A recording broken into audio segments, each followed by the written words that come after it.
తెస్సలోనికి రాసిన మొదటి పత్రిక 5వ అధ్యాయము 12-18 వచనాలు నేను చదువుతానండి, గమనించండి.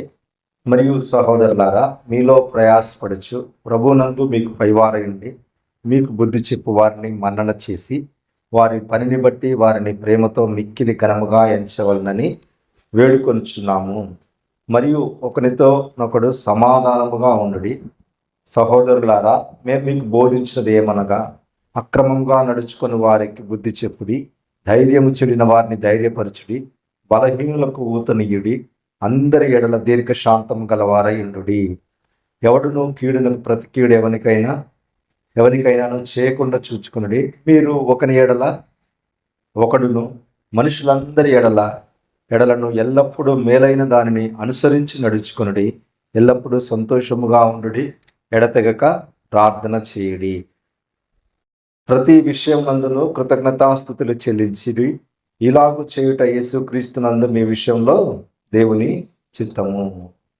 మనకు తెలుసు, దాదాపు 27 పుస్తకాలను నూతన నిబంధనలో 13 లేదా 14 అంటే హెబ్రీయులకు రాసిన పత్రికను కలుపుకుంటే పౌలు గారు రాశారని మనకు చాలా స్పష్టంగా బైబిల్ పండితులు లేదా బైబిల్లో ఉన్న మనకు ఆధారాలు ఉన్నాయి. అయితే మనము చదవబడిన ఈ లేఖన భాగంలో తెస్సలోనికులకు రాసిన ఈ పత్రిక బహుశా నూతన నిబంధనలో మొదటి పత్రిక అయి ఉంటుందని ఒక అభిప్రాయం ఉంది. అది మరి రాయబడి ఉంది అట్లా. అయితే ఏంటి ఈ తెస్సలోనిక కోసం, ఈ పట్టణం కోసం, అక్కడున్న విశ్వాసుల కోసం మనం ఆలోచించినట్లయితే పౌలు గారు 3 మిషనరీ యాత్రలు చేశారు. ఇది మనకు అపొస్తలుల కార్యముల గ్రంథంలో మనం చూడవచ్చు. అయితే 2వ మిషనరీ యాత్రలో ఉన్నప్పుడు పౌలు గారు ఈ ప్రముఖ తెస్సలోనిక పట్టణానికి వచ్చినట్టుగా అపొస్తలుల కార్యముల గ్రంథము 17వ అధ్యాయం 1-10 వచనాల్లో మనం గమనిస్తే అక్కడ ఉంటుంది మనకు రుజువు. వారు అంఫిపొలియా, అపోల్లోనియా అను పట్టణంల మీదుగా తెస్సలోనికకు వచ్చిరి అని ఉంటుంది. అయితే ఈ 2వ మిషనరీ యాత్రలో పౌలు గారు ఆయన మిషనరీ యాత్ర ప్రయాణం చేస్తూ, ఇది ప్రముఖ గ్రీకు నగరము తెస్సలోనిక, అక్కడ దాన్ని సందర్శించడం, తెస్సలోనిక సంఘంతో పౌలుకున్న సంబంధ బాంధవ్యాల గురించి, తర్వాత తెస్సలోనిక సంఘస్థుల కొరకు పౌలు చేసిన ప్రార్థన, కృతజ్ఞతలు ఈ పత్రికలో దాదాపుగా సగం భాగానికి మనకు కనిపిస్తాయి. మొదటి తెస్సలోనికలో 5 అధ్యాయాలు ఉంటాయి, 2వ తెస్సలోనికలో 3 అధ్యాయాలు ఉంటాయి. మనం ఈ సంగతులన్నీ మనం చూడగలం. అయితే తెస్సలోనిక పౌలు మరి బహుశా ఆ పట్టణంలో ఎంతకాలం నివసించాడన్నదో మనకు కరెక్ట్గా చెప్పలేమండి, తెలియదు. అయితే అక్కడ పౌలు చాలా కాలం కష్టపడి తనను తాను పోషించుకుంటూ సంఘాన్ని స్థాపించాడని అది మటుకు మనకు అర్థం చేసుకోగలం, మనం చూడగలం వాక్యంలో. అంటే పౌలు తెస్సలోనికలో మరి ఈ పరిచర్య అంతా చేసిన తర్వాత తెస్సలోనికలో దాదాపుగా క్రైస్తవులు, వాళ్ళందరికీ వాక్యం తెలుసు, వాళ్ళందరూ విశ్వాసులే, వాళ్ళందరూ దేవునిలో ఎప్పటి నుంచి ఉన్న వాళ్ళే. వాళ్ళని మళ్ళీ వాళ్ళకు జ్ఞాపకం చేస్తున్న ఈ సంగతులు మనకి మనం ఉన్న ఈ పరిస్థితుల్లో చాలా చాలా చాలా అవసరం అని నేను గమనిస్తున్నాను. మరి ఈ వాక్య భాగము ఈ పత్రిక అంతా ధ్యానిస్తున్నప్పుడు చాలా సంగతులు ఉన్నాయండి. అయితే మనము చివరి వచనాలు చదువుకున్నాము, 12-18 వచనాలు. చాలా వాటిలో టైటిల్స్ ఉన్నాయి. ఒక దాంట్లో ఫైనల్ ఇన్స్ట్రక్షన్స్, కన్క్లూజన్ అని, తర్వాత చాలా ఉన్నాయి. ఒక బైబిల్లో, ఒక స్టడీ బైబిల్లో ఏముందంటే క్రిస్టియన్ కాండక్ట్ అని ఉంది. అది ఎన్కేజేవి ఓపెన్ బైబిల్లో. తర్వాత కొన్నిట్లలో క్రిస్టియన్ కాండక్ట్ అని ఉంది. క్రిస్టియన్ కాండక్ట్, క్యారెక్టర్, ఇవి చాలా ప్రాముఖ్యమైన విషయాలండి. కాండక్ట్ సర్టిఫికేట్ ఎప్పుడు ఇస్తారండి? ఇప్పుడంటే రాయట్లేదేమో స్కూల్లో, ఇంత ముందు మటుకు ఇచ్చేవారు కదండి. అవును కదండి. కాండక్ట్కి క్యారెక్టర్కి ఏంటంటే తేడా? కాండక్ట్కి క్యారెక్టర్కి ఏమన్నా ఉందా? రెండు ఒకటేనా? కాదా? చెప్పండి, పర్లేదు. ఒకటా కాదా చెప్పండి. తర్వాత అసలు మనిషికి దేవుడు ఎందుకు కావాలి? ఇది నేను ప్రతిరోజు సహోదరుడిని ప్రశ్నిస్తూ ఉంటా, చెప్తా ఉంటా, ఆయన చెప్తా ఉంటారు, మేము మాట్లాడుకునే విషయం. అసలు మనిషికి దేవుడు ఎందుకు అవసరం? నేను చెప్పేది మీరు వింటున్నారు, మీకు అర్థం అవుతుంది అని నేను అనుకుంటున్నాను. వింటున్నారు కదా అందరూ? మనిషికి దేవుడు ఎందుకు అవసరం? దేవుడు ఎందుకు కావాలి మనకి?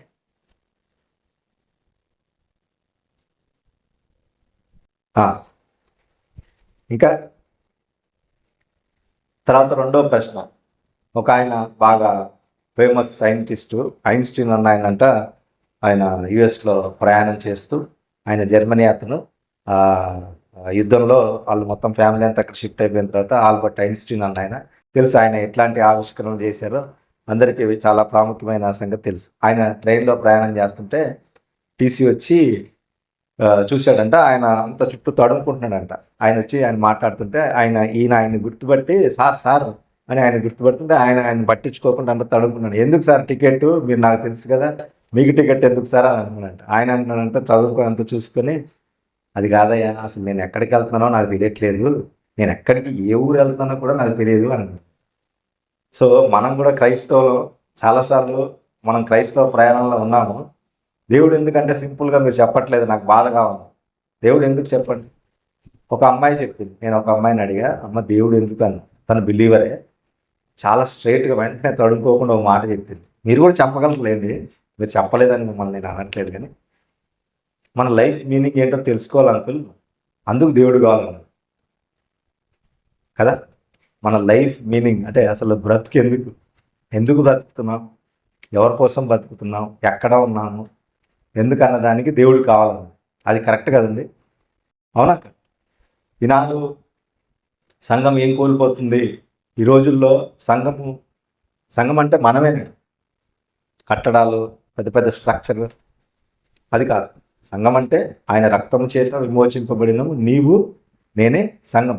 ఈనాడు ఏం కోల్పోతుందంటే, మనం చదువుకున్న ఈ లేఖన భాగంలో, మరియు సహోదరులారా మీలో ప్రయాసపడుతూ ప్రభునందు మీకు పైవారైంది, మీకు బుద్ధి చెప్పు వారిని మన్నన చేసి. ఈనాడు లీడర్స్ని కోల్పోతుంది సంఘం. ఏం కోల్పోతుందండి? లీడర్స్ని కోల్పోతుంది. ఎందుకు కోల్పోతుంది అంటే ఈ రెండు విషయాలు, ఒకటి కాండక్ట్, రెండు క్యారెక్టర్. ఇవి ఎందుకు తగ్గిపోతున్నాయి సంఘంలో అంటే చాలా సింపుల్, చాలా ఉన్నాయి దీంట్లో. క్రైస్తవులమే, విశ్వాసులమే క్రమంగా మందిరానికి వస్తాము, ఒకరి పట్ల ఒకరు గౌరవ మర్యాదలు, ఈ ప్రేమ, ఇవన్నీ ఉన్నాయి. ఎందుకు కోల్పోతుంది అని చాలా సంగతులు ఉన్నాయి దీంట్లో. ఆయన చెప్పిన విషయాలు, వాళ్ళు ఏ పరిస్థితుల్లో దేవునిలోకి వచ్చారు, వాళ్ళు ఎట్లా దేవుని వాక్యం అంగీకరించారన్నది మొదటి అధ్యాయం 6వ వచనం నేను చదువుతున్నాను చూడండి. పరిశుద్ధాత్మ వలన కలుగు ఆనందంతో గొప్ప ఉపద్రవమందు మీరు వాక్యమును అంగీకరించి మమ్మును ప్రభువును పోలి నడుచుకున్న వారైరి అని అంటున్నాడు మొదటి అధ్యాయంలో. ఇదే మొదటి అధ్యాయం తెస్సలోనికి రాసిన పత్రికలో 9-10 వచనాలు నేను చదువుతున్నాను, గమనించండి. మీ వద్ద మాకెట్టి ప్రవేశం కలిగను, అక్కడి జనులు మమ్మల్ని గూర్చి తెలియజేయుచున్నారు. మరియు మీరు విగ్రహమును విడిచిపెట్టి జీవం గలవాడును సత్యవంతుడు నగు దేవునికి దాసులగుటకు దేవుడు మృతులలో నుండి లేపిన యేసు, అనగా రాబో ఉగ్రత నుండి మనల్ని తప్పించుచున్న ఆయన కుమారుడైన యేసు పరలోకము నుండి వచ్చినని ఎదురు చూచుటకును మీరు ఎలాగో దేవుని వైపు తిరుగుతారో ఆ సంగతి వారే తెలియజేయుచున్నారు అని. ఎట్లా మన స్థితి కూడా ఇదే. గతంలో మనం ఎవరం కూడా, ఒకవేళ భారతీయులు, మేము పుట్టు క్రైస్తవం, లేదా మేము ఎంతైనా చెప్పుకోవచ్చు మా చరిత్ర అది, మా తాత అది, మా నాన్నగారు ఇది, మేము పలానా అని ఎంతైనా చెప్పుకోవచ్చు. మన గత స్థితి ఏమిటి అంటే వాళ్ళున్న పరిస్థితే గత స్థితి ఏంటంటే మీరు విగ్రహములను విడిచిపెట్టి జీవము గలవాడును సత్యవంతుడునకు దేవునికి దాసులుగా ఉండుటకు దేవుడు మృతులలో నుండి లేపిన యేసు, అనగా రాబో ఉగ్రత నుండి. దేవుడు ఎందుకు కావాలి అని అంటే, రాబో ఉగ్రత నుండి మనల్ని తప్పించడం కొరకు. దేవుడు ఎందుకు కావాలి అని అంటే, మనిషి తనకు తానుగా డబ్బున్న, ఆస్తిపాస్తులున్న, ఆరోగ్యం ఉన్న, అందచందాలున్న, చదువున్న, హోదా, పరపతి ఎన్ని ఉన్నా మనిషికి నిజమైన సంతోషము, సమాధానము మనిషికి దేవుని ద్వారా తప్ప ఇంకా దేని ద్వారా ఉండదండి. అది ఎవరు అనుభవపూర్వకంగా తెలుసుకోగలరు, ఎవరు చెప్పగలరు అని అంటే నిజమైన క్రైస్తవులు మటుకే చెప్పగలరు. క్రైస్తవులని పేరు పెట్టుకొని, క్రైస్తవులని చలామణి అవుతూ పైన విశ్వాసంలో ఉంటున్న వాళ్ళని మటుకు చెప్పలేదు. అది నిజం. ఎప్పుడు మనకు అనుభవపూర్వకంగా మనం చెప్పగలమనంటే, ఉదయం మనం చూసాం, సహోదరుడు మనకు జ్ఞాపకం చేశారు. ఏ స్థితిలో ఉన్నా ఆ సంతోషము, ఆనందం, రక్షణానందం ఎట్లా చెప్పగలరు? ఏమున్నా లేకున్నా ఆ దేవుని యందు, నా రక్షణకర్త యందు, అది మనం ఎప్పుడు చెప్పగలం చెప్పండి? అది చాలా ప్రాముఖ్యమైన సంగతి. విశ్వాస యాత్ర జీవితంలో ఎందుకు సంఘము ఇట్లాంటి నాయకుడిని కోల్పోతుంది? ఎందుకు సంఘము ఈ రోజున ఈ పరిస్థితులు ఎదుర్కొంటుందని అంటే 2 సంగతులు నేను ముందే చెప్పాను కదండి. ఒకటి కాండక్ట్, 2 క్యారెక్టర్.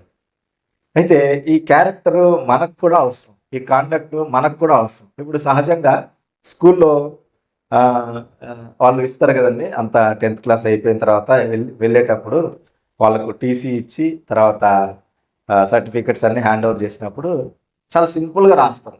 ఇక్కడ అక్క ఉన్నారు, స్కూల్లో పనిచేస్తారు. వాళ్ళని అడగకోకుండానే లేదా వాళ్ళ మీద మళ్ళీ వాళ్ళు కాలేజీకి వెళ్తే ఫర్దర్ స్టడీస్కి ఎక్కడికి వెళ్తే వాళ్ళ మీద ఏమన్నా అట్లాంటి ఎఫెక్ట్ పడుతుందేమో అని వాళ్ళు చక్కగా ఏం రాస్తారండి అక్కడ గుడ్ అని రాస్తారు. వాళ్ళని అడగరు, సాటిస్ఫై అది రాస్తారు. ఒకవేళ వాళ్ళతో అంతకు మునుపు ఏదైనా ఉన్నా కూడా వాళ్ళ మీద వాళ్ళకి ఏమైనా ద్వేషం ఉన్నా వాళ్ళ పట్ల వీడు సరైనడు కాదురా బాబు, ఈ అమ్మాయి సరైనది కాదురా బాబు అనుకున్నా కూడా వాళ్ళు ఎంత ఔదార్యంతో ఆలోచిస్తారంటే వీళ్ళకు భవిష్యత్తులో వీళ్ళ కెరియర్లో ఎటువంటి స్టడీస్లో ఎటువంటి రిమార్క్స్ రావద్దని ఏం రాస్తారండి? వీడు మంచోడే, ఏం మంచామే అని రాస్తారు. ఒకవేళ దేవుడు మన లెక్కలు సరిచేసినప్పుడు మనం ఎట్లా ఉంటాం చెప్పండి? ఇది చాలా భయం కలిపే మాట. నేను చెప్తున్న మాట చాలా భయం కలిపే మాట. మనం ఎట్లా అంటే చాలాసార్లు మర్చిపోతాం, మనం రక్షణను మర్చిపోతాం. దేవుడు నన్ను ఏ పరిస్థితుల నుంచి ఏ పరిస్థితుల్లోకి తీసుకొచ్చాడు అన్న సంగతులు మర్చిపోతాం. దేవుని ఆజ్ఞను మర్చిపోతాం. అసలు దేవుడు ఇంకా నన్ను ఎందుకు ఉంచాడు ఈ లోకంలో అన్న సంగతి మర్చిపోతాం. దేవుడు మనకిచ్చిన పని ఏంటి అన్న సంగతి మర్చిపోతాం. ఈ విషయాలను చాలా బాధాకరమైన విషయాలు. అయితే ఇదే పత్రికలో 2వ అధ్యాయం 10వ వచనం చదువుతున్నాను చూడండి. మేము విశ్వాసులైన మీ ఎదుట ఎంత భక్తిగాను నీతిగాను అనింద్యముగాను ప్రవర్తించుతామో దానికి మీరు సాక్షులు, దేవుడును సాక్షి. ఇది ఎవరు చెప్తున్నారు? పౌలు గారు చెప్తున్నారు. మేము విశ్వాసులైన మీ ఎదుట ఎంత భక్తిగా నీతిగా అనింద్యముగా అంటే నింద లేకోకుండా ఎవరికి నిందించడానికి అవకాశం లేకోకుండా ప్రవర్తించుతుమో, ఇది క్యారెక్టర్. ఇదేంటండి? ఇది క్యారెక్టర్. ప్రవర్తించుతుమో దానికి మీరు సాక్షులు, దేవుడు సాక్షి అంటున్నాడు. ఎంత ఎంత ధైర్యం ఉండాలండి ఈ మాట చెప్పడానికి? చెప్పండి. అసలు చదువుతుంటే నాకు ఇక్కడ చదివినప్పుడల్లా వణుకొచ్చింది, ఇప్పుడు ఇంకా వణుకొస్తుంది, భయమే వస్తుంది. అంటే దేవుడు సాక్షి అంటున్నాడు. మీరు సాక్షి అంటే ఓకే, దేవుడు సాక్షి మనం చెప్పగలమా ఈ మాట? అదేవిధంగా 2వ అధ్యాయము 11, 12 కూడా చూడండి, నేను చదువుతున్నాను. తన రాజ్యమునకును మహిమకును మిమ్మల్ని పిలుచున్న దేవునికి తగినట్టుగా మీరు నడుచుకునే వాళ్ళని మేము మీలో ప్రతివానిని హెచ్చరించుచు ధైర్యపరచు సాక్ష్యమించుచు తండ్రి తన బిడ్డల ఎడల నడుచుకున్న రీతిగా మీలో ప్రతివాని ఎడల మేము నడుచుకుంటామని మీకు తెలియను. ఇది క్యారెక్టర్, ఇది కాండక్ట్. అయితే ఈ పరిస్థితుల్లో ఇన్ని సంగతులు చెప్తున్న పౌలు గారు చివరిలో మనం చదువుకున్నాం కదండి, 12 నుంచి 18 వచనాల్లో చాలా స్పష్టంగా ఇంకో మాట చెప్తున్నారు. అదేంటంటే చూడండి, 13వ వచనం నుంచి చదువుతుంది. వారి పనిని బట్టి వారిని ప్రేమతో మిక్కిలి ఘనముగా ఎంచవలనని వేడుకొనిచున్నాము, మరియు ఒకరితో ఒకడు సమాధానముగా ఉన్నాడు. ఎవరి పని? ఎవరిని మనం ఘనంగా ఎంచాలి, ఎవరిని మనం మన్నన చేయాలి అంటే నాయకులు అనేవారు, అంటే అధ్యక్షులైన వారు, అంటే పెద్దలైనటువంటి వారు. వాళ్ళకున్న డ్యూటీస్ కోసం మనకు 2వ తిమోతి, 3వ పత్రిక, తీతు పత్రిక, 1వ పత్రిక, ఈ తిమోతి పత్రికల్లో రెండిట్లలో, తీతు పత్రికలో చాలా స్పష్టంగా పెద్దలకు ఉండాల్సిన క్వాలిటీస్ గురించి రాయబడి ఉంటాయి. ఇప్పుడు మనం అందులోకి వెళ్ళట్లేదు. అయితే వారు ప్రయాసపడుతున్నారంట. వారు ఏం చేస్తున్నారండి? ప్రయాసపడుతున్నారు. తర్వాత వాళ్ళు ఇంకోటి ఏం చేస్తున్నారు? మీకు పైవారై ఉండి ఏ విషయంలో? ఆత్మీయ విషయంలో, ఇంకా సంఘంలో ఉన్న విశ్వాసుల పట్ల కన్సర్న్ అంటే పట్టింపు కలిగి ఉండేది. కుటుంబాల పట్ల, వ్యక్తుల పట్ల వాళ్ళు ఎట్లా ఉన్నారు, అరే వాళ్ళు ఏ అవసరతలో ఉన్నారు, వాళ్ళ కుటుంబ స్థితిగతులు ఏంటి, వాళ్ళ పిల్లల చదువులు ఏంటి, వాళ్ళ కెరియర్ గైడెన్స్ ఏంటి, ఇలాంటి విషయాలన్నీ పట్టించుకోవాల్సింది ఎవరండి? సంఘంలో నాయకులు. అట్లా వాళ్ళు ప్రయాసపడుతున్నప్పుడు మనం వాళ్ళని ఏం చేయాలంటే వాళ్ళని మిక్కిలి ఘనముగా ఎంచవాలని, అంటే వాళ్ళని సన్మానించాలి అని అంటున్నప్పుడు వాళ్ళ పట్ల మన గౌరవ మర్యాద ప్రేమ తర్వాత వాళ్ళను మనము చూసే విధానము ఈ రోజున లేదు. ఎందుకనంటే సంఘం ఏం కోల్పోతుందంటే ఈ లీడర్స్ని కోల్పోతుందండి. ఈ లీడర్స్ ఎందుకు ఎందుకు పోతుందనంటే ఏం తగ్గిపోయిందనంటే ప్రేమ తగ్గిపోయింది. ఇంకా ఏం తగ్గిపోయిందంటే స్వలాభం, ఇంకా ఏం పెరిగిందంటే స్వలాభం పెరిగింది. ఇంకా ఎవరి కోసం చేస్తున్నారనంటే పరిచర్య. ఆ? ఆ, ఇంకా ఎందుకులేండి, మీకు స్ట్రైట్గా చెప్తా. అన్న అంటే వేరుగా మీరు అనుకోవద్దండి. అన్న ఉన్నాయన్నీ వదులుకొని ఎందుకు రావాలి ఇక్కడికి చెప్పండి? ఉన్నాయన్నీ వదులుకొని అంటే ఉన్నాయన్నీ అంటే అక్కడున్న ఆధిక్యతలు, అది ఏదైనా కానీ ఎందుకు రావాలి? ఉద్దేశం ఏమై ఉంటుంది? ఇక్కడ ఇక్కడ ఎందుకు జరుగుతుందండి పరిచర్య చెప్పండి? అసలు ఇక్కడ ఎందుకు జరుగుతుంది పరిచర్య? అంటే ఈ భారం, ఈ బాధ్యత దేవుని పట్ల, సువార్త పట్ల ఉండాల్సిన నాయకులకి ఏం లేకుండా పోతుందనంటే వాళ్ళ సొంత ఎజెండా, వాళ్ళ సొంత కట్టడాలు, వాళ్ళ సొంత అభిప్రాయాలు ప్రజల్ని బానిసలుగా చేసి వాడుకున్న పరిస్థితి మన సంఘంలో చూస్తున్నాం. ఈ నాయకులు లేకపోవడం వల్ల నెక్స్ట్ జనరేషన్ అంటే రెండవ తరం, ఇప్పుడు మనము, మన పిల్లలు, రాబోయే తరం దేవుని విషయంలో వాళ్ళకి సరైన నాయకత్వం లేకపోతే ఎంత ఫెయిల్యూర్ అన్నది పాత నిబంధన గ్రంథంలో చాలా స్పష్టంగా చూడొచ్చు మనం. మోషే ఇంకా ఆయన లైఫ్ ఎండ్ అవుతున్నప్పుడు యెహోషువను రెడీగా తీసుకొస్తాడు. కానీ యెహోషువ ఎండ్ అవుతున్నప్పుడు కూడా అవన్నీ జ్ఞాపకం చేసి నడిపించిన తర్వాత చాలా విచిత్రమైన సంగతి, న్యాయాధిపతుల గ్రంథంలోకి వచ్చేసరికి దేవుని ఎరగని తరం ఒకటి పుట్టుకొచ్చింది. నాకు డౌట్ వచ్చింది, అసలు మరి మోషే చేసినట్టుగా యెహోషువ చేయలేదంటారా అన్న డౌట్ వచ్చింది. బహుశా దాని మీద గట్టిగా చూడాలంటే బాగా తెలుసుకోవాలి. ఇంకా చేశాడు ఆయన, దేవుడు ఏదైతే ఆయనకి ఇచ్చాడో ఆయన అంతా నెరవేర్చాడు. కానీ వాళ్ళ అవిధేయతను బట్టి వాళ్ళు పడిపోతున్న పరిస్థితి. తర్వాత యెహోషువ క్లియర్గా మోషే చేసినట్టుగా మనం చూడలేము యెహోషువ విషయంలో. అట్లాగా తర్వాత ఈ పౌలు గారు తిమోతిని అంటే పాస్ ఆన్ చేసే విషయంలో తిమోతి పత్రిక మొదటి పత్రిక 2వ అధ్యాయంలో మనం చూస్తాము ఆయన ఎట్లా నమ్మకమైన సామర్థ్యము గల మనుషులకు ఈ పరిచర్య అప్పగించమంటాడు. కాబట్టి పరిచర్య మనది కాదు ఏమండి, పరిచర్య మనది కాదు, ఇది దేవునిదే. ఎందుకు మనకున్న ఈ పని, నీకు నాకు అందరికీ దేవుడు ఇచ్చిన ఆజ్ఞ సువార్త ప్రకటించాలి, మనం సువార్త కేంద్రంగా ఉండాలి. అది ఉద్దేశం ఇక్కడ పరిచర్య ప్రారంభించడానికి, అది ఉద్దేశం అని నేను నమ్ముతున్నా ఖచ్చితంగా. కాబట్టి నాయకుల్ని మనము గౌరవించాలి, నాయకుల్ని మనము ఘనపరచాలి, నాయకుల్ని మనము వాళ్ళతో సమాధానంగా ఉండాలంటే వాళ్ళ యొక్క ప్రయాస అన్నది చాలా ఇంపార్టెంట్. అయితే ఇది మనం గుర్తుపెట్టుకొని వాళ్ళని అన్ని విధాలుగా మనము కనపరచాలన్న దేవుని వాక్యం చాలా స్పష్టంగా చెప్తుంది. అయితే ఇదే సందర్భంలో ఇంకోటి అంటే, సహోదరులారా మీకు మేము బోధించినది ఏమనగా అక్రమంగా నడుచుకుని వారికి బుద్ధి చెప్పుడి, ధైర్యం చెడిన వారిని ధైర్యపరచుడి, బలహీనులకు ఊతనీయుడి, అందరి ఎడల దీర్ఘశాంతము గలవారై ఉండుడి అని ఉందండి. కాబట్టి ఇక్కడ చాలా ఈ పరిస్థితుల్లో మళ్ళీ ఇంకా జ్ఞాపకం చేస్తున్న మాట ఏంటంటే, అందరి ఎడల మీరు దీర్ఘశాంతం గలవారండి. అంటే ఏ పరిస్థితిని తట్టుకునే పరిస్థితి ఉండాలి. తర్వాత మీరు 4 విషయాలు, అక్రమంగా నడుచుకొని వారికి బుద్ధి చెప్పుడి. నిజంగా సంఘంలో అక్రమంగా నడుచుకునే వారు ఉంటారండి? ఉంటారంటారా?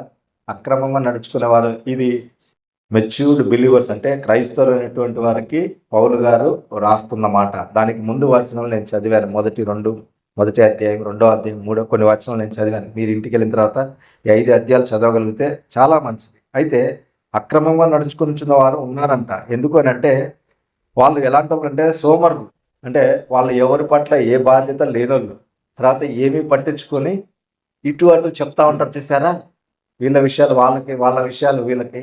అది అక్రమం, అది క్రమం కాదు, అది సంఘ క్రమం కాదు. తర్వాత రెండోది, ధైర్యం చెడిన వారిని. ఎవరు అంటే వీళ్ళు పిరికివారంట. ఎవరంటే పిరికివారంట. ఎందుకు అలాగే ధైర్యం చెడుతుందంటే వాళ్ళు కనీసం వాళ్ళు ఎదుర్కొంటున్న పరిస్థితులు కూడా ధైర్యంగా నాయకులకు చెప్పుకోలేరు, ధైర్యంగా వచ్చి మాట్లాడలేరు. మాట్లాడితే ఏమంటాడో, మాట్లాడితే ఏం చేస్తాడో, తర్వాత నా పరిస్థితి ఏంటి, నా కుటుంబం పరిస్థితి ఏంటి. ఇది సంఘంలో మనం చూస్తున్నాం. 1 మ్యాన్ షో మనం చూస్తున్నాం, 1 మ్యాన్ ఆర్మీ అన్నది మనం చూస్తున్నాం, ఏకఛత్రాధిపత్యం మనం చూస్తున్నాం. ఇది చాలా నష్టం అండి. సంఘంలో ఏముండకూడదు, ఇది చాలా నష్టం. ప్లూరాలిటీ అంటే బహుళ నాయకత్వం, నాయకులు అనే వాళ్ళు ఉండాలి. ఉంటేనే అట్లా సంఘం ముందుకెళ్తుంది. మనకు తెలుసు ఫిలిప్పి పత్రికలో అధ్యక్షులకు అని రాస్తారు. ఈ పత్రికలో కూడా అలాగే ఒకరికంటే ఎక్కువ ఉన్న పెద్దలకు రాస్తున్నారు పౌలు గారు ఈ విషయాలన్నీ. తర్వాత మూడవదిగా బలహీనులకు సహాయం అవసరం అంటే ఎవరండి బలహీనులు అంటే ఆత్మీయంగా బలహీనులు. అందరి ఆత్మీయ స్థితి ఒకే స్థాయిలో ఉండదండి. సంఘంలో మనందరం ఉన్నాము, ఏళ్ళుగా రక్షింపబడ్డాము. సంవత్సరం క్రితం రక్షింపబడిన వాళ్ళు ఉంటారు, 10 ఏళ్ల క్రితం, 20 ఏళ్ల క్రితం, 30 ఏళ్ళు, 40 ఏళ్ళ నుంచి విశ్వాసంలో ఉన్న క్రైస్తవులు అందరి స్థితిగతులు ఆత్మీయంగా ఒకే స్థాయిలో ఉండవు. కాబట్టి వీళ్ళని అంటే బలహీనులు, ఎవరు ఈ బలహీనులు అంటే ఆత్మీయంగా బలహీనులు, వాళ్ళని బలపరచాల్సిన బాధ్యత ఉంది. తర్వాత అందరి ఎడల దీర్ఘశాంతము, ఇది చాలా ప్రాముఖ్యమైన సంగతి. క్రైస్తవ జీవితంలో ఓర్పు, సహనము, విశ్వాసంలో సరైన విశ్వాసవి, నువ్వు క్రమంగా ఉంటున్నావు అని చెప్పడానికి ప్రాథమిక గుర్తులు. తర్వాత 15, 16 చూడండి. ఎవడును కీడునకు ప్రతి కీడు ఎవరికైనా చేయకుండా చూచుకుని మీరు ఒకని ఎడల ఒకడును మనుషులందరి ఎడల ఎల్లప్పుడూ మేలైన దాన్ని అనుసరించి నడుచుకుని ఎల్లప్పుడూ సంతోషముగా ఉండు, ఎడతెగక ప్రార్థన చేయుడి. కాబట్టి మళ్ళీ అదే మాట మళ్ళీ దీర్ఘశాంతానికి అనుగుణంగా చెప్తున్నామంటే మీరు కీడు చేయొద్దు. నిజంగా చెప్పండి, కీడు ఎందుకు చేస్తారు? ఉద్దేశపూర్వకంగా మన మీద దాడి చేస్తున్నారు. ఉద్దేశపూర్వకంగా నువ్వే తప్పు చేయలేదు, కానీ నువ్వు నింద భరిస్తున్నప్పుడు నీకు ఎట్లా ఉంటుంది? నాకు ఎట్లా ఉంటుంది? ఇంట్లో భార్యాభర్తల మధ్య కానీ, కుటుంబంలో కానీ, పిల్లలు తల్లిదండ్రులను అర్థం చేసుకోలేని పరిస్థితి కానీ, తల్లిదండ్రులు వాళ్ళను కని పెంచి చదివించి ఒక స్థాయికి తీసుకొచ్చి వాళ్ళకు వివాహాలు అయ్యి వాళ్ళకు కూడా పిల్లలు పుట్టిన తర్వాత ఎంతమంది కుటుంబాల్లో సమస్యలు లేవంటారు? రకరకాల సమస్యలు అవి, రకరకాల సమస్యలు. కాబట్టి అట్లా చూస్తున్నప్పుడు తర్వాత బయట సంఘంలో మీరు కీడు చేయొద్దు, కానీ మీరు ఏదైనా దాన్ని అందరి ఎడల మీరు ఏం చేయాలి? ఎల్లప్పుడూ మనుషులందరి ఎడల, ఇంకా దీనికి విశ్వాసులు అన్నది లేదండి. క్రైస్తవుల ఎడల, వాళ్ళు క్రైస్తవులు అయితే వాళ్ళతో నేను బాగుంటాను, లేదా వేరే వాళ్ళతో నాకు అది కాదు. మనుషులందరి ఎడల ఎల్లప్పుడూ మేలైన దాన్ని అనుసరించి నడుచుకోండి, ఎల్లప్పుడూ సంతోషంగా ఉండి ఎడతెగక ప్రార్థన చేయండి. ఈ ఎడతెగక ప్రార్థన చేయండి. తర్వాత 13వ వచనంలో సమాధానంగా ఉండు. ఈ 2 మాటలు చూస్తే తెస్సలోనిక సంఘంలో ఆల్రెడీ సమాధానం ఉంది. సమాధానంగా ఉండు అంటే సమాధానం లేదని కాదు, సమాధానం ఉంది.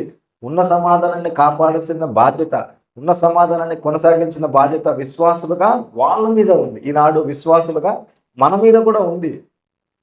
అది చాలా ప్రాముఖ్యమైన విషయం. ఎడతెగక ప్రార్థన చేయడం అంటే ఇంకా ఏ పరిస్థితుల్లో అయినా, ఏ స్థితిలో అయినా కూడా మనకున్న ఏకైక ఆయుధం ఏంటండి?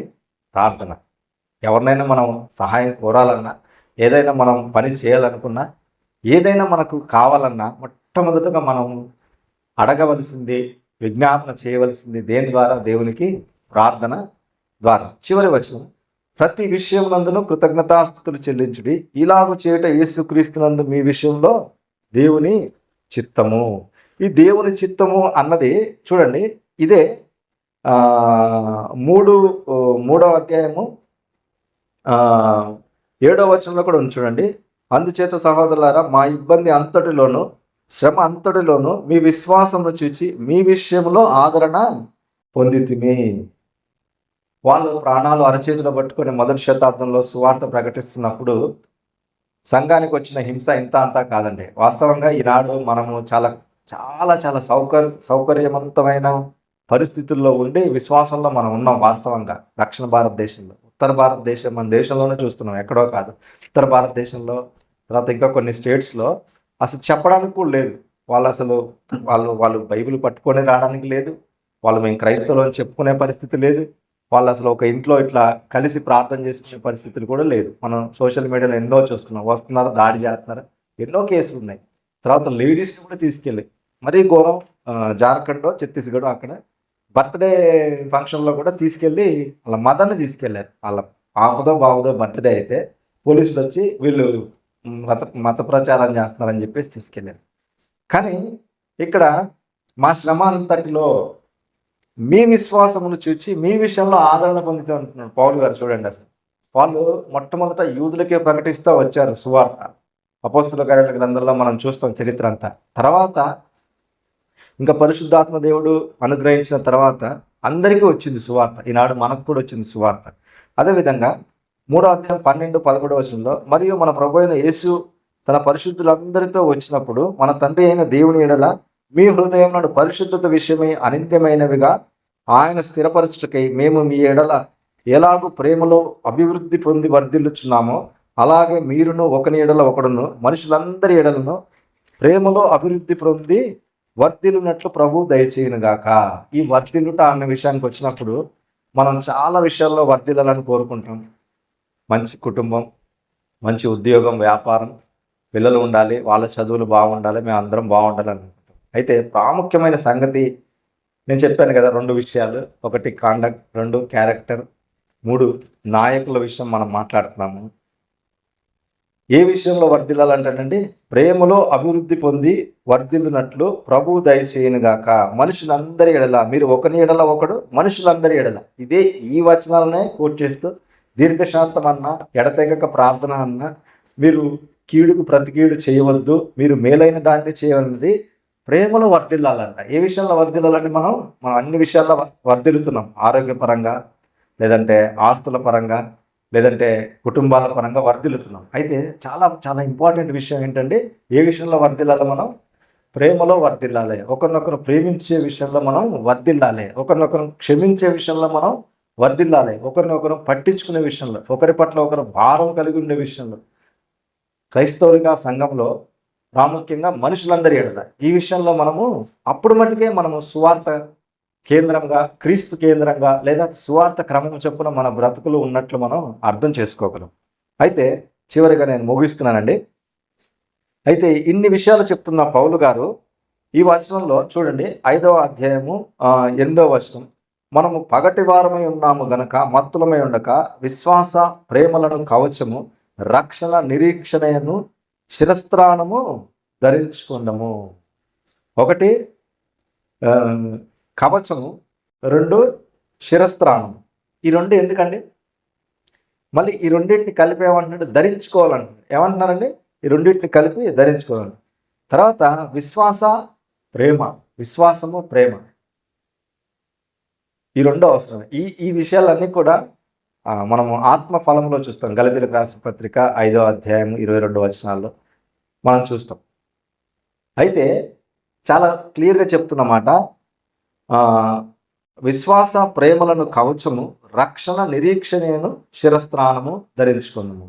ఎఫెసీయులకు రాసిన పత్రిక మనం 5వ అధ్యాయం చూస్తాం, సర్వాంగ కవచము అన్న మాట్లాడి ఉంటాయి.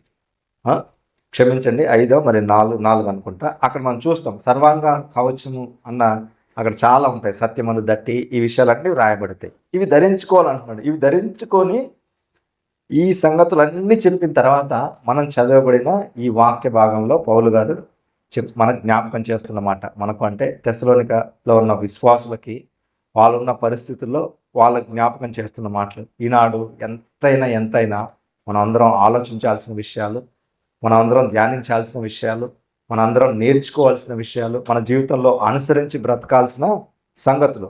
విశ్వాసము ప్రేమ. నీకు విశ్వాసం ఉంది, ప్రేమ లేకపోతే మృతం అంటాడు యాకోబు. ఏమండి? నువ్వు క్రియల ద్వారా విశ్వాసం కనపరచకపోతే, విశ్వాసం ఉంది, గొప్ప విశ్వాసమే, కానీ ప్రేమించలేవు, పట్టించుకోవు, అది ఎట్లా విశ్వాసం అవుతుంది? రక్షణ నిరీక్షణ. రక్షణ ఉందని చెప్పుకుంటున్నావు, ఎప్పుడో రక్షింపబడ్డావు, సీనియర్ బిలీవర్వి. నేనే అనుకోండి, నాకు రక్షణ ఉంది, నాకు అంతా అర్థమైందని గొప్పలు చెప్పుకొని నా ఇష్టానుసారంగా నేను బ్రతికితే ఆయన వస్తాడు. మళ్ళీ ఈ రాకడ గురించి సంగతులు కూడా మనం ఈ 4వ అధ్యాయంలో చూస్తాం. మీరు దుఃఖపడొద్దు, మీరు బాధపడొద్దు, మీరు ఒకరినొకరు ఇట్లా ఆదరించుకోండి. ప్రభు ఆర్భాటంతో, ప్రధాన దూత శబ్దంతో వచ్చినప్పుడు ఆయన ఏం చేస్తాడన్న విషయాలు కూడా ఉన్నాయి. కాబట్టి మన జీవితంలో చాలా ప్రాముఖ్యమైన 4 సంగతులు: విశ్వాసము, ప్రేమ, రక్షణ, నిరీక్షణ. ఇవి చాలా చాలా ఇంపార్టెంట్ విషయాలు. ఒకవేళ దేవుని చిత్తమైతే మనము తర్వాత ఈ సంగతులు చూద్దాము. నేను ముగిస్తూ, మనం చదువుకున్న ఈ భాగంలో నాయకుల కోసం మనం ఆలోచిస్తున్నాము. నాయకుల్ని మనము ఎట్లా, వాళ్ళు ప్రయాసపడుతున్నప్పుడు వాళ్ళని వాళ్ళని గౌరవించాలి, వాళ్ళని ఘనపరచాలి, వారి పట్ల పట్టింపు కలిగి ఉండాలి అన్న సంగతి. తర్వాత నాయకులైనటువంటి వారు కూడా సంఘంలో, కుటుంబంలో విశ్వాసుల్ని, లేదా కుటుంబంలో ఉన్న కుటుంబ సభ్యుల్ని, అంటే పైన లీడ్ చేసే లీడర్స్ అనేవాళ్ళు ఎట్లా ఉండాలి, వాళ్ళు ఏం చేయాలన్నది కూడా మనం చూస్తున్నాం. ఇవన్నీ చేస్తున్నప్పుడు మరి సమాధానం కలిగి ఉండాలి, చాలా ప్రాముఖ్యమైన సంగతి. దీర్ఘశాంతం కలిగి ఉండాలి, చాలా ప్రాముఖ్యమైన సంగతి. తర్వాత ఏ విషయంలో వర్ధిల్లాలి అంటే ప్రేమలో మనము వర్ధిల్లాలి. ఈ విషయాలన్నీ మనకు మరి ఈ పత్రిక ద్వారా మనం జ్ఞాపకం చేసుకుంటుండగా మరొకసారి మనం ఆలోచిద్దాం. ఈ రాబోయే వారం అంతా మరి ఇప్పుడు నేను అడిగాను కదండి మొదట్లోనే మీకు, అసలు దేవుడు ఎందుకు అని. ఈ ప్రశ్న మనకు రోజు రావాలి. ఎందుకనంటే దేవుడు నన్ను రక్షించాడు, బాగుంది. నా కుటుంబంలో మేము కుటుంబం అంతా రక్షింపబడ్డాం, బాగుంది. కానీ దేవుడు నీకు నాకు ఇచ్చిన పని ఏంటి? ఇక్కడ పరిచర్య ప్రారంభించడానికి ఉద్దేశం ఏంటి? ఈ పరిచర్య ముందుకు కొనసాగడానికి నీ వంతు నా వంతున్న నా పాత్ర ఏంటి అన్న సంగతులు మనం జ్ఞాపకం చేసుకుంటూ మన విశ్వాస యాత్రలో ముందుకు వెళ్దాము. మీ అందరికీ వందనాలండి.